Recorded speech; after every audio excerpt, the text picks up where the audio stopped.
Hi Lily, I was wondering how I can grow some food starts for myself and for my community at home.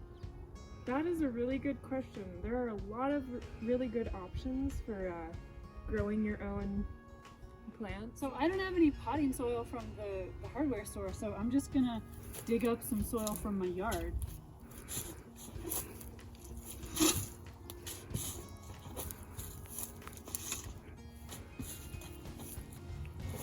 Now if I don't have any exposed soil, all I have is grass. It's really easy. I can just cut around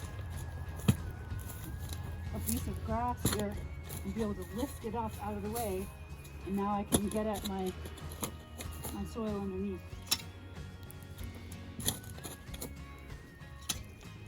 Containers, there's a lot of different options and it might get a little confusing, but really all you need is something that will drain well enough. So if you're using like a plastic container, you might want to cut some holes in the bottom. And then if you're really fortunate and you have actual growing trays, use those, which come in many different sizes. And then there's also a more natural option like egg cartons, which you can rip in half and fill both sides of. If you go for a natural option, you might want to consider using like a baking tray to hold all of that stuff on it, because they do tend to deteriorate over the time that you start using them and watering them regularly. So that's something you want to be aware of. So as Laura showed you earlier, you can just grab some soil from your yard and fill it with that soil. Fill your containers with that soil. You can also use store-bought soil from a hardware store or a gardening store, and you just fill the soil up, maybe with your hands or container.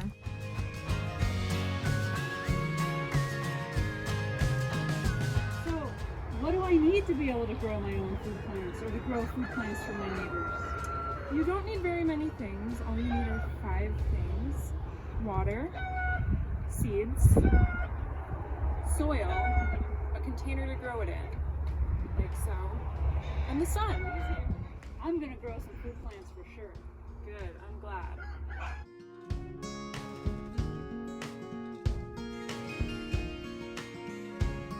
Consider not planting all of your pods of lettuce at once, because then they will all come up at once.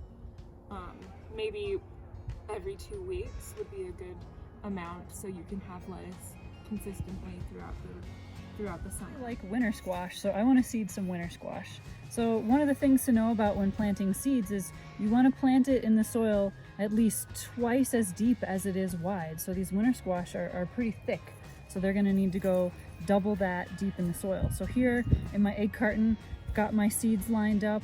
I'm going to push them in a little bit, tuck them in so they're nice and firm, and then I can cover them up with soil that's at least twice as much soil on top as the size of the seed.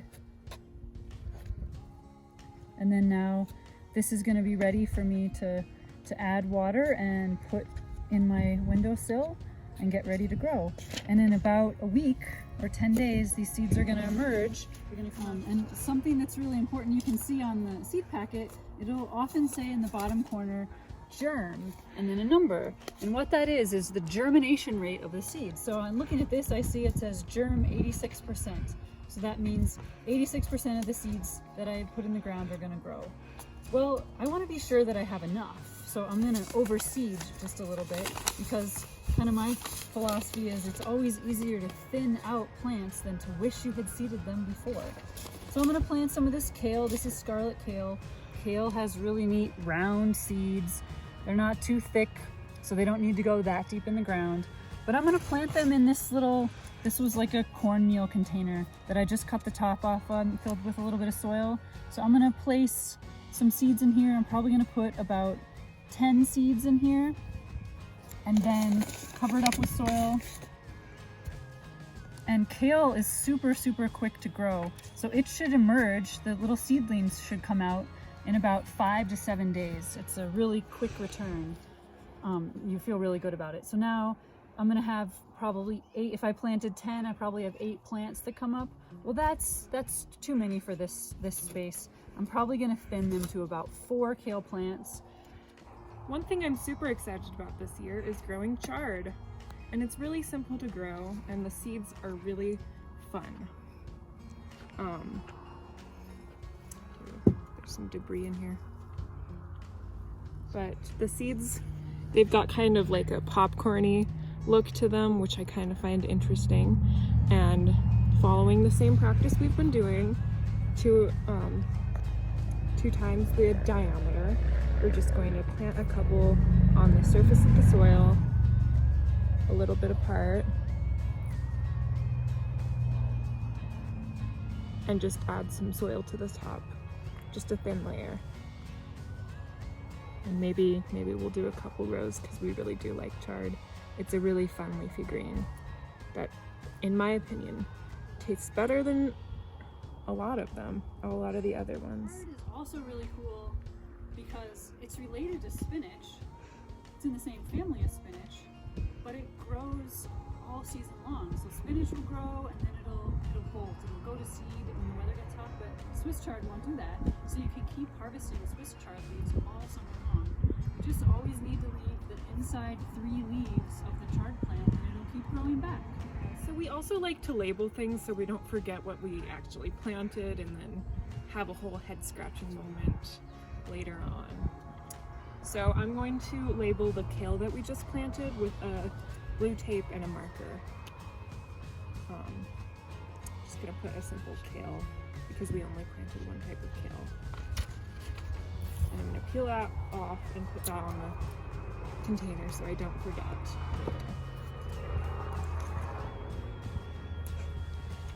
I see you're about to water your plants. How often do you do that? Well, I just water so that the soil is moist until the plants come out from the ground. And you just have to check on them and make sure the soil isn't dry so that they don't die. All right, so now I'm carrying this in and I'm going to set it in a window that's facing south so it'll get the most sun possible. Ta-da! So Farmer Lily, can I take these out during the day and have them be in the sunshine outside and then bring them back inside at night? That's a great option because then they'll get as much sun as they can get. So if you want to learn more, there's all kinds of great resources. You can go to some seed catalogs. They've got great pictures about what the plants look like and how to seed them. Some catalogs even have directions on their inside cover about how far apart you would put things. So if you don't have the seed catalog, go to their website. The most important thing to know is plant the seeds. They'll probably grow and then you'll have food. So just do it. So these are broccoli seedlings, and see how I seeded 4 and they all came up, so I'm gonna thin out so there's only 1, and I thin it by just pinching it like that. So I noticed that you didn't plant any carrots in your trays. Should I plant carrots in my trays? No, actually things that have a taproot like carrots, you want to just direct seed into the garden. They don't transplant very well. So carrots or radishes, that kind of stuff, I always just seed right in the ground. Oh,